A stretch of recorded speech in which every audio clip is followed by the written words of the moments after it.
Okay. There's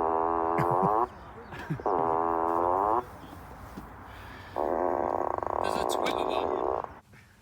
So there you are, welcome to another video. Here is the race preparation I'm doing today. It's watching a man make his Tesla fart in the car park before the race. If you think that that is poor preparation, then you're not going to like what I'm going to tell you a little bit later on. I've had some chips, there you are, there's the pre-race nutrition I've got ketchup on. And I have to show you this as well. Richard turns round there, Rich Neal turns round to know what's going on. I'm getting interviewed here by Double Dash Media in association with Alpha Live, and I'm not gonna let you listen to what I say because I'm just cringing listening to myself there. But it makes you feel like a proper racing driver. This, if you're thinking about doing Club 100, honestly, yeah, it's so good. And we've got a load of Alpha Live footage that I'm going to splice in to my footage here today. Now, we're going out for practice. We've got a 30-minute practice session booked. We're going to share it with Nathan, a teammate from Mango Motorsport. I don't normally film my practice sessions, but perhaps not in the last round at Shennington, but certainly in round one at Botmore Park. I seem to be much quicker in practice than I was in the rest of the race. So I've started filming them, or I'm going to start filming them, because I want to know if and how and why I seem to be faster in the practice sessions than I am in the actual heats. And I've got some theories about this, and I think it's relating to my use of the pedals. When I'm racing, the use of the pedals is much more kind of frantic. But I have to just show you this. We've got Paul Williams and Jammer ahead of us. Now, Jammer loves this barrier. Look, there he goes. Whee! In he goes. In Mango circles, we're naming that barrier after James there, James Radovich. He loves it in that barrier. He's always in there. It's his favourite. Anyway, we've got Nicky Richardson that's just gone past us. So Nicky is the guy who raced and beat Lewis Hamilton in karts. And there's actually some footage of Lewis Hamilton talking about Nicky. So useful guy to follow around, see what he's doing. Now, normally what happens is he just disappears straight away, which is again exactly what he's doing there. If you could slow down, Nicky, please, so I could copy your lines, that would be much appreciated. Let's go a little bit wide there, and fellow Mango mate Richard Malcolm Baxter goes through there. We've got another Club 100 kart tester there in front of us as well. Rich sent us through, give him a little wave. Hello, Rich. So like I said, I really need to work out how and why it is that I'm quicker in practice relatively than I am in the rest of the heats. Horrible little oversteery moment there, losing the rear and noticeably losing quite a lot of time. Though we're quite quick through 1 and 2, managed to gap these guys. So we've got some yellow flags, have we? Kart tester ahead goes really wide and lets us through. So again, unfortunately, we're not able to copy these very quick guys' lines. And then we've got Mike Bodner and Paul Williams ahead of us. So these guys are pretty quick. So we can, again, just sort of copy them and see what they're doing. It's interesting, actually. When I said to you about the reason why am I actually quicker in practice than I am in the heats? Well, there we are. We've just dispatched Mike Bodner there. In heat 1, what you're going to see is him dispatching me. So it's interesting, isn't it? Sort of same driver, very similar kart, but unfortunately, we seem, when it matters, we seem to take a step back. Just following James again here, so we've got James, Mango Motorsport. We've got Andy Hicks just there on the left, Mango Motorsport as well. Just following James around because we know also James has been pretty quick, and I'm thinking he loves it in that barrier so much. Should I tip him in again? And I thought no, actually, yeah, better not. Right, Alpha Live footage. Heat 1, lap 1. Heavyweights and the super heavyweights. Heat 1, 7 minutes on the clock. And away we go for round 3 for the heavyweights and the super heavyweights. Good start for Mikey Nicholls round the outside of Edward Gordon there in the 84. It's going to take the lead of the race. It's going to be 3 wide, a little bit further back with Joe Holmes involved. Dickie Allen trying to come through there in the number 3, parting the Red Sea through the middle. He's going to try and go around the outside. That is a brilliant start for Richard Allen. Juked his way through the middle Love to have a look at that one back again, because that was a supreme start. So what kind of animal is Dickie Allen to go from 9th on the grid up to 1st in the first corner? Anyway, here's my perception of it. Starting P6 behind Adrian Ray. You can see we don't get a good start at all. Joe Holmes comes across, and we have to go very, very narrow on the exit of or entry and exit to turn 2, and that costs us a lot of momentum.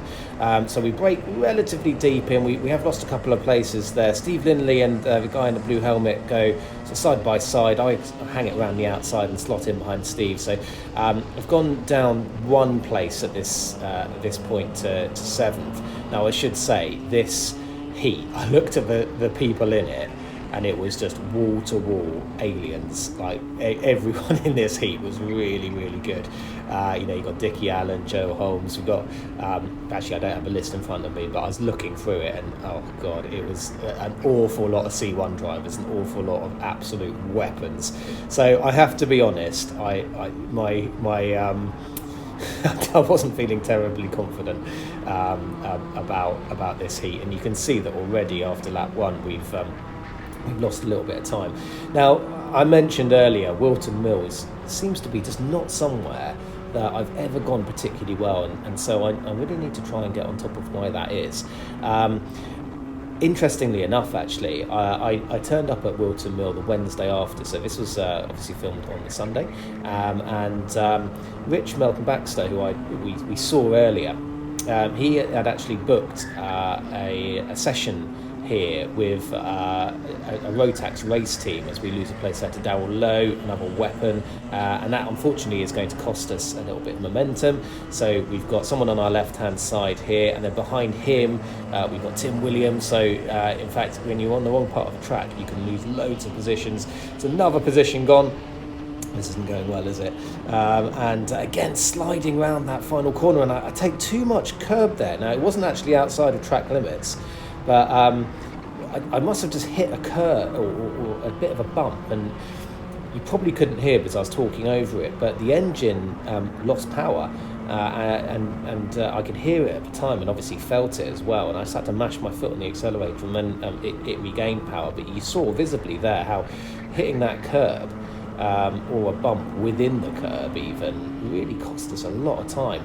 So right at the moment, I'm just going to go back to the point that I think I'm safe from being overtaken for a lap or two. So Rich Melton Baxter, I turned up to have a look at him in a professional Rotax race car, and my God, those things are absolutely insane, absolutely rapid. But he was being coached by some very, very knowledgeable and talented guys. I'm just going to show you this actually now, because these guys were able to help me a little bit as well. I'm defending. I'm having to defend. I'm going to have to go in really, really deep. There we are. Yeah, having to go really, really deep, and that's Jonathan Wilson behind us. So I cut it out actually, but Jonathan Wilson is a very, very quick guy. But we were able to sort of keep pace with him and have a little battle with him in the practice session. But he is definitely faster than me at this stage of the race. And I don't know if you can tell now, but I'm being much more slidey, and in particular, my application of the brake and accelerator pedal is far more frantic, and that is really, really slowing me down. What these coaches were sort of talking about was that the heavy hit on the brake pedal and then the bleeding off. What I was initially doing, because I've been just trying to work on my exits so regularly, is braking early and then getting on the power as early as possible. And I think what I've been doing, particularly at this stage of the day, is trying to power around a lot of these corners and get the braking wrong there. When you're trying to power around a corner, of course what you're doing is encouraging some slide. As Jonathan on the right hand side there, that mistake has put him right on the back of us. You're encouraging a slide. So actually, I think I've probably gone too far the other way. Naturally, I was always someone who sort of braked perhaps a little bit too late, carried a little bit too much speed in. As I've developed, I have perhaps gone the opposite direction, started braking too early, just getting my timing wrong basically. And but I know the feeling. I do know the feeling that he's on about. I know what the kart feels like when it's cocked to wheel, and when you're bleeding off the brakes, and when you're really smoothly getting back on the power. So actually, although today, and particularly at this moment, this is quite a difficult heat for me. I'm going backwards, I'm defending, I'm looking over my shoulder, like realising that there are guys behind who are kind of potentially a little bit quicker than me. Even though I am struggling pace-wise today, I do feel now that I've got a little bit of clarity about what I should be doing in a kart. The other thing, of course, which is really useful when you are and we go a little bit wide, but someone else has gone wider, and that unfortunately is going to lead to Mike Bodner getting up the inside of us. Now we're going to stick in his slipstream here. We've got a slipstream, so we're going to move to the inside and we're going to have that position back. Thank you very much. But Mike does exactly the right thing. He's actually on our right hand side here, and now he has the inside line. So, and there we have Jonathan Wilson through as well. I have to just say this as well. Poor old Jonathan Wilson has a beautiful camera, which unfortunately, exactly the same thing happened to us at this venue last year. It came off the cart. So you know, if you want to support Jonathan with, maybe we should set him up a GoFundMe page for a new camera for him. He just goes a little bit wide and gets his braking a little bit wrong. We have to go all around the outside, but actually he makes the inside line work there. And we have to just back out a little bit, go for the better exit again. Now I'd say that we have got a slight run on him, but you know, nowhere near enough. And as we are into the final lap now, we're just going to try and slip in this slipstream. We're not close enough to challenge up into Christmas. I'm just going to try and stick on his bumper into Boxing Day and down into this downhill braking zone here. It's very, very difficult to get round this corner actually, and the camera doesn't really show how downhill it is. But this sequence of corners here is really, really tricky. Again, this corner here, I think it's called Osiers. It's one of those that your timing is absolutely essential. You know, I was braking too late last year around there, getting on the power too slowly. I was braking too early this year, getting on the power too early and encouraging the rear to slide with my right boot. So not great. This was a P12, all right, so not a great start, down from P6. I must just show you this though. Here he is. It's for all the fucking mangoes at home. You'll have to censor that word out. So that's old Scott Parker, little Mango mate there, and he has Mango Motorsport's first ever heat win. So there we are. He's really, really pleased with himself. His Jammer, he was in the same race. Jammer came in third place. Got Tony in the background, Rich in the background as well. We've got everyone's here actually. We've got James's mum's Andy Hicks. Wearing a very nice Mango Motorsport t-shirt. By the way, if you'd like some Mango Motorsport gear, let me know. This time around from 9th, anyway, Steve Lindley alongside him to round up the top 10. Vinod Harani and Tom Angier are row 6. Antonio Gitsonio and we're good away. There we go. Mike Bodner leads them away. We picked them up just as they were starting there. Through Oblivion and the Crook they go, and heading up the hill for the first time. Good start, as I say, from Mike Bodner. Lee Henderson as well has been able to challenge Lawrence Chair and has got through up into second place there as they come through Christmas Corner for the first time. We've got some rallycross going on there, and hopefully they'll rejoin the circuit nice and safely. That's Pepe Lucchese who's being made to go over the grass there in a... Okay, so here we are starting this one in P12 behind Steve Lindley, a reasonable start actually on this one. There's Andy Hicks on the right hand side there. We go to the left and get a decent run. Now here there's sort of nowhere to go really, so we just kind of look to follow Steve, and now we're going to get sandwiched. We've got Steve on our left and unfortunately poor old Andy Hicks on our right, and he just gets squeezed onto the grass slightly, so sorry to him for the unfortunate incident there. Again, we're sort of 2, 3, in some cases 4 wide,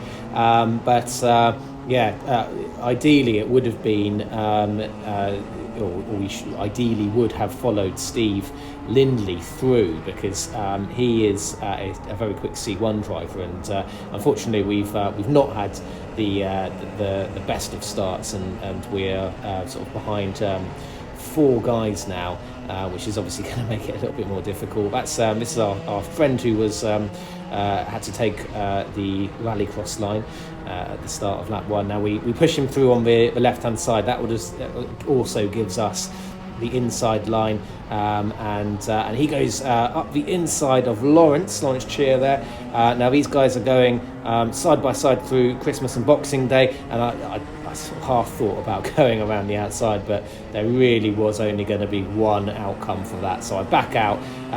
Now on Lawrence's bumper, can we do anything here? No room there, right on his bumper still. Going to go for the exit, going to try and prioritise the exit, as minimal steering input as possible. He covers the left hand side, looks to the right, and that's our invitation. Up we go, and that's a position gained. So I'm not quite sure if we've really gained or not, but ahead of us basically is a massive train for the lead. So I'm just going to skip it forward a little bit, because it did take us 3-4 laps to catch up with all these guys. But that is the lead there. You can see that the lead kart is P1. As these guys thought, we were probably the best part of 4 seconds ahead of them, and these guys are all pretty quick, and we're doing pretty similar lap times. However, when they started doing a little bit of fighting, that gave us an opportunity to catch them up. So we're right on their bumpers now. Now these 2 guys go side by side. We're going to make it past the guy in the red, but unfortunately our bumpers just rub there, and that ruins my momentum. And there's a guy on the left hand side, not him on the left. He was working very sensibly with me in our pursuit of the lead pack, and we made it up together. It's the final lap now. So unfortunately, just by rubbing bumpers with that guy in the red suit, we were unable to kind of get past any more of these guys. So what can we do? Well, these guys battle into Ozier's. Now, I don't want too good an exit, otherwise I'm going to slam into the back of him and ruin my drive. So I've just held off on the throttle a little bit, and we're going to go around the outside, and that's 2 positions gained there.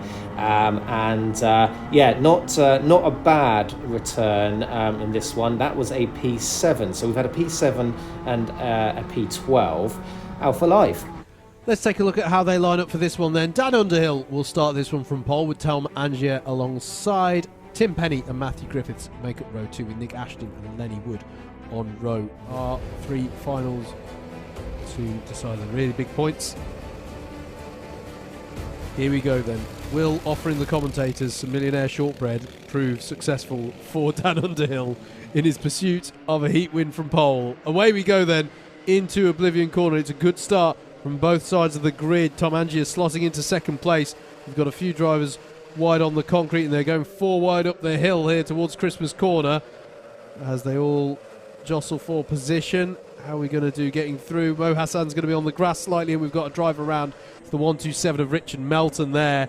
It's a disappointing for him. It just all checked up in front of him as they work their way into Ashby for the first time. The 76 of Charlie James has fallen a little bit off the back of this as well. But Dan Underhill with a good controlled start at the head of this field. In fact, for the top 3, they will not be aware of any of the chaos behind them. It's Underhill, Penny actually. Tim Penny's got by on Tom Angier. I don't think I mentioned that. So it's Underhill, Penny and Angier at the end of the first lap.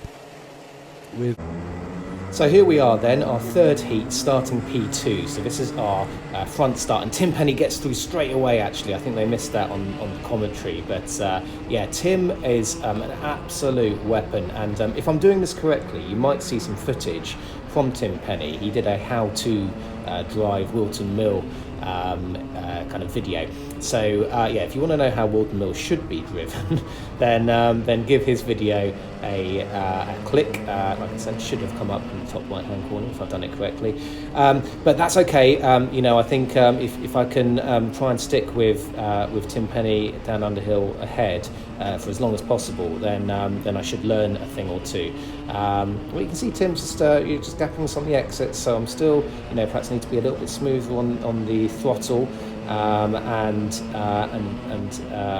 yeah, perhaps just bleed off the brakes slightly more gently. But actually, after lap 1, down 1 position. All right, so fair enough. It's not great to be going down a position, but actually, I knew that Tim Penny. I think last year he got the fastest lap of the entire Club 100 weekend. So perhaps not entirely realistic to keep him behind me for that long. But he makes the move on Dan Underhill for P1, and again by doing so, we're just hoping now that the field spreads out far enough so that some of the really quick guys from behind are going to stay behind for just a little bit longer. Although there we are, we've got Tim Williams making a move in Osiers. Again, another C1 driver. You saw just at the end of the Alpha Live footage that Joe Holmes is in this heat as well, multiple champion, and actually he's got quite a healthy lead now, I believe, in the championship, C1 championship, and of course overall championship. I managed to draw Joe Holmes and some of these other C1 drivers in all of my heats for today. So not that I'm bitter, not that I'm making excuses. I am a little bit on top.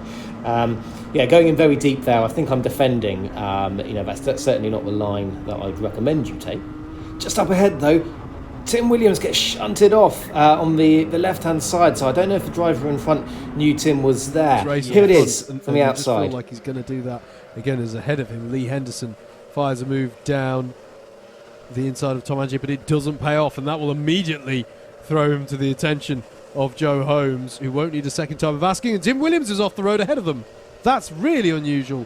So was that trying to put a move on Dan Underhill? He's on the grass again there, and that's going to cause everybody to check up around him. Lee Henderson just manages to avoid the tyres, and Joe Holmes is going to capitalise on both of them on the inside. Sam Bensley as well, So I just wanted to include that because I think there are a few unhappy drivers with each other after the event, and I don't think that really there was sort of anyone to blame. Certainly in the group you just saw battling behind.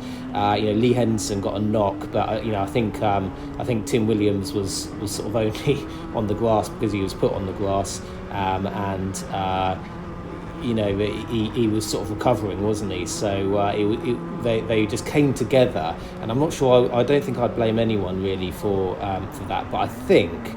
Unfortunately for him, Tim Williams, either for that move or for something else, Tim Williams is going to get a penalty, which I didn't realise at the time. But obviously, the fact that him and Joe Holmes and some very fast guys are just behind. In fact, Joe Holmes goes past us there. That's going to benefit me. And Joe here just gives me the let's move forward on this guy sign. I'm really pleased that he did that. He obviously thinks that I'm faster than I actually am. There's no way I'm going to be able to work with him. He's just going to disappear. But that was a nice little confidence boost, having the champ give me the let's work together like little finger there. So that was nice. So what we are down to P4 just at the moment. So at this point, again, looking at the quality of drivers in this heat, I'm not overly disappointed with sort of going down. So we've gone down. We've lost positions to Tim Penny and to Joe Holmes. Joe Holmes, the absolute class of the field. Tim Penny, fastest man here at Whilton Mill last year across the entire weekend. So I don't want to sound defeatist, but at the same time, if I can look at what these guys are doing and hopefully get a little bit closer to them in the future, then that is what I will have to accept as the reality just at the moment. Anyway, I'm just as before, and this is perhaps something, a little bit of the reason why I'm perhaps not fast. I'm just a lot more concerned about what's going to be going on behind me than what is going on ahead of me, because we've got the very fast C1 Tim Williams, who is still right behind me, and I think he's actually going to go for a move. Yeah, there he is. Goes for the move in there, and gives us a little thumbs up as we we saw him coming there actually, and he made the move. No point in turning in on him. It's just going to cause an accident for both of us. But I get wide on the exit, and look how much time that cost. I was trying to get on the gas early for a better exit. Of course, if you get on the gas too early with steering lock on, you're going to induce a slide, aren't you? And you're going to be even slower. You're going to be slower in the braking zone and slow on the exit. It's the worst of all worlds. So, but every day is a school day. And in a way, looking back at this, I'm feeling relatively excited that actually what I was doing last year was actually more in line with what I should have been doing now. I've got a little bit more clarity about what I should be doing, which is kind of a nice feeling to have. Now knowing what you should be doing and doing it, of course, are not exactly the same thing, are they? But certainly I can put a little bit of practice in now. I think perhaps one of the issues, particularly here, was that there seemed to be much less grip today than certainly we had at round 1, dry Buckmore. Even round 2 for a wet Shennington, there seemed to be an awful lot of grip for a wet weekend. And I'm wondering if it's Whilton Mill, the circuit, because Whilton Mill, I felt there wasn't very much grip here last year. Or maybe the brand new Dunlops that went on the karts at the start of the season. Perhaps they are just not quite as grippy as they were when they were brand new. But I definitely seem to sort of find that I find it easier to cock a wheel and get the thing on rails in high grip conditions. Now that sounds like a really obvious thing to say, doesn't it? But I suppose what I mean by that is that my driving exponentially improves in higher grip situations. I get the feeling much quicker for what I should be doing in high grip conditions as opposed to low grip conditions where I sort of flounder around and go nowhere fast. So anyways, there we are. That was a P5 on track, but a P4 overall, so a 4th, 7th and 12th.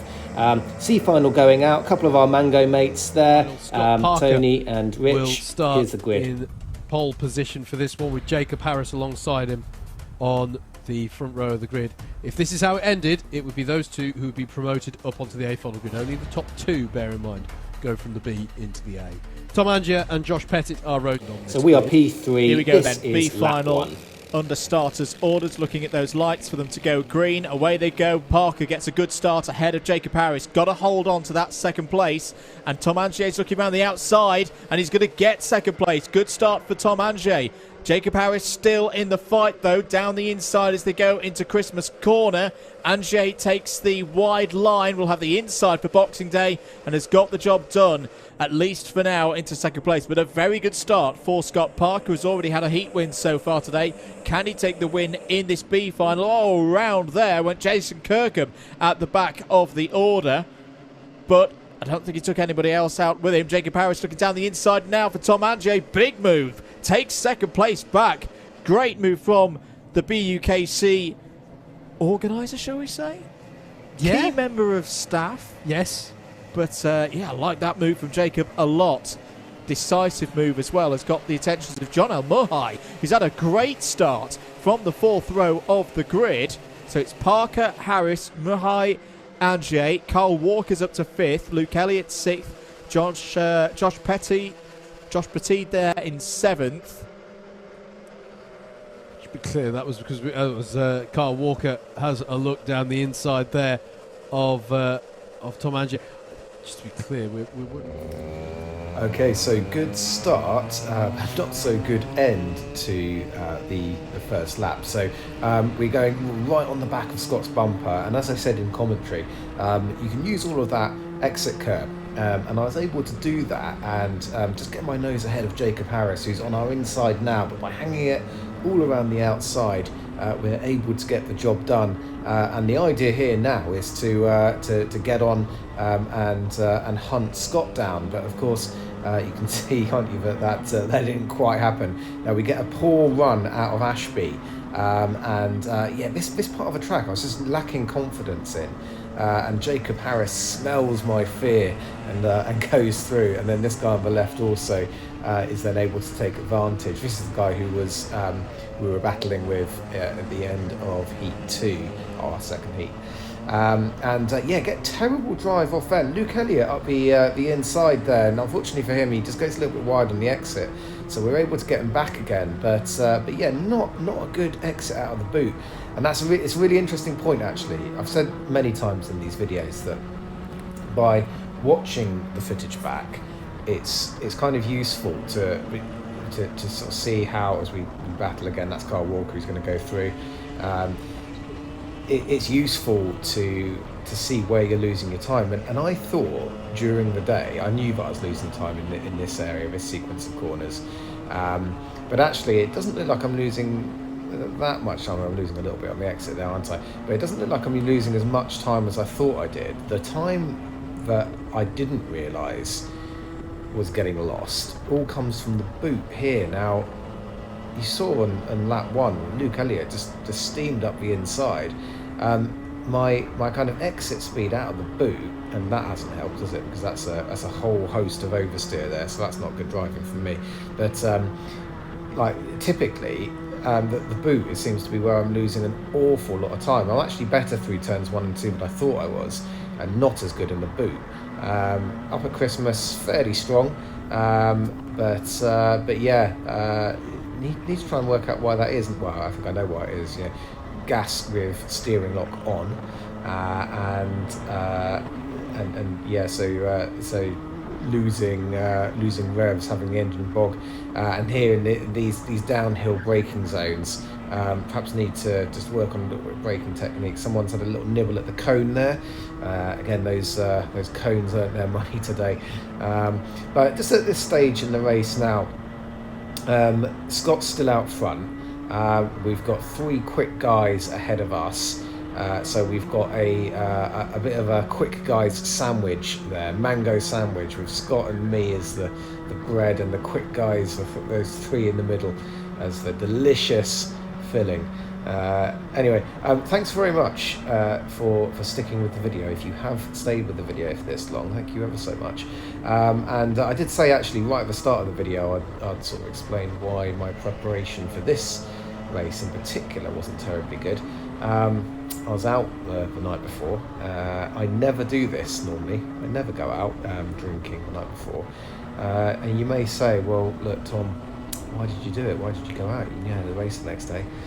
Well, it's not that simple, guys. It was an open bar, so not much I could have done really. Had to go to it, yeah, invariably my I was going to say my reactions are slower on a hangover, but actually I don't think they are. I think I think I'm less relaxed on a hangover, and that's where the mashing of the brake and the throttle pedal comes in. And when you drive relaxed and not hungover, then you tend to be far more sort of smooth on the controls. The steering is always relatively smooth for me, but it's the pedals where I can overdrive.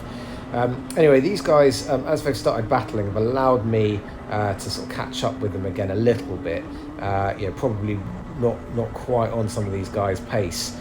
Realistically, but Jacob Harris gets shoved a little bit wide. He doesn't defend the inside actually, so we're going to go in quite deep, but he hangs it all the way around the outside, so brave move from him there. We're then on the exit, and unfortunately we lose a place. We're going to lose another place there, by not capitalising on that move. And you saw that a few times today, didn't we? And actually I've been able to sort of defend by holding the place around the outside. If it doesn't work out, you're really vulnerable. This guy in the turquoise helmet goes for a move, and the guy in blue, that's Josh in the blue, and actually we're really fortunate in that those guys making moves on each other has allowed me back through again, so albeit slightly further away than I was previously, but yeah, sort of slightly fortunate one there, that I was able to sort of come back through on. Now again, if you are someone, there's no more Alpha Live footage by the way in this video, but if you are interested, I'll link the Alpha Live footage in the description, and quite a lot going on behind us actually in this heat.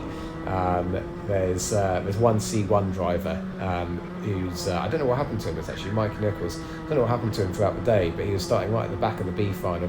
You'd normally find him in the A final, and so he's trying to make his way through. There's all kinds of sort of not necessarily with regard to him, but all kinds of fantastic racing and controversial moments in this B final, albeit not necessarily from my camera. So I'll link that in the description, and just a little update on the Amazon karting gear that you can get. Again, I will link all of the stuff in the description if you're in the market for any karting gloves. Oh dear, look at this, poor old Scott. Scott's been that's normally James Radovich's corner, but Scott seems to have moved in on his turf. Anyway, we're in the slipstream for Scott now. We go to the outside. Now Scott's actually saying, he's pointing me through there very gentlemanly. I wasn't sure actually. I go all the way around the outside. I didn't quite realise that he was letting me through, but he knew that his momentum had been sort of ruined by being put off into the barrier there. So he actually wasn't fighting us. So very, very fair, very gentlemanly. And again, as these two guys just ahead of us, as Jacob Harris right ahead of us, as they're sort of beginning to fight, I'm just sniffing an opportunity out to maybe, and again, it's not really sporting this, is it? But if these guys were to slow each other down, there's an opportunity for me to maybe get through and hopefully at some point hit our first A final, or something that has not happened yet. So a little bit of a need to get the what's that phrase? Get the duck off your back or something? What is it? Yeah, anyway. You know what I mean, sort of get that little get that little what am I talking about? Ambition. Get that ambition out the way, or achieve it. Anyway, just wanted to say, I think someone might have actually bought one of those Amazon items that I linked in the description in the last video. If that was you, thank you very, very much. I only actually got 1 penny in commission from that, but it still felt really good to see some money land in my account as a result of that. So if that was you, then thank you very, very much. It means a lot. Now it might have been just like some kind of like setup gift or something like that from Amazon, but I'd like to think there's someone out there who's bought some Amazon gear. And actually, if there is anything that you are in the market for and you'd like to let me know, I can link a code in future videos or on Instagram, and then you can buy it through that, and you'll be supporting this channel. That'd be great. Now we just lost another place there in our sort of our weaker area. He says let's move forward together, so I'm going to bump draft him down this straight. I believe this is Kieran Chidsey, and if you look at his body angle there, he's quite a tall guy, isn't he? But he perhaps more than anyone else, is really using his body weight very effectively. So he's leaning to the outside. He's getting that weight over the outside tyres where it's needed. So interesting to watch there. I do try and do this a little bit myself as well, but definitely not as effectively as what we're seeing here. He was actually someone we were having quite a good battle with at Shellington, right before I spun in the B final again. So like he's hoping that I'm not going to be quite such a silly sausage. 5 silly sausage moments in the last video. No silly sausage moments really so far in this one. I was just a little bit slow today. I suppose silly sausage moment number 1 was going out on the lash the night before, hitting that open bar up. But like I said, open bar, not really much you can do, is there? Anyway, this is a 12-minute heat. So we've. What position are we in now? I think we're 5th from a starting position of P3. So we've tended to go backwards in our heats really, and with the exception of heat 2, where we went forwards. we've gone backwards in all of our heats and or finals today, which isn't a great feeling. I have to be honest, but you know it's one of those things, and I'm just trying to do my absolute best to see what it is that I need to be doing, what these guys who are faster are doing slightly differently to me. And I think I know now, and like I alluded to earlier in the video, it's actually a driving technique that I used to employ, and I used to, I know actually how to do it, and I have foolishly changed to a slower technique. I've got to say, ladies and gents, if you're watching, do not change to a slower driving technique. That is something I can say. So hopefully I can sort of improve my pace a little bit without wanting to jinx it, of course. Hopefully I can get the pace up. Like I said, Whilton Mill, never a circuit that I've gone particularly well at. Interesting to know why it is, but I think technique completely wrong. I felt after last year it was somewhere where you need to get the power on super early, and particularly in the earlier heats. That was really destroying my pace. Best lap time in this race was a 54.9. Good to get into the 54s, but not particularly quick. Anyway, thank you ever so much for watching. I appreciate it, and I'll see you on the next one.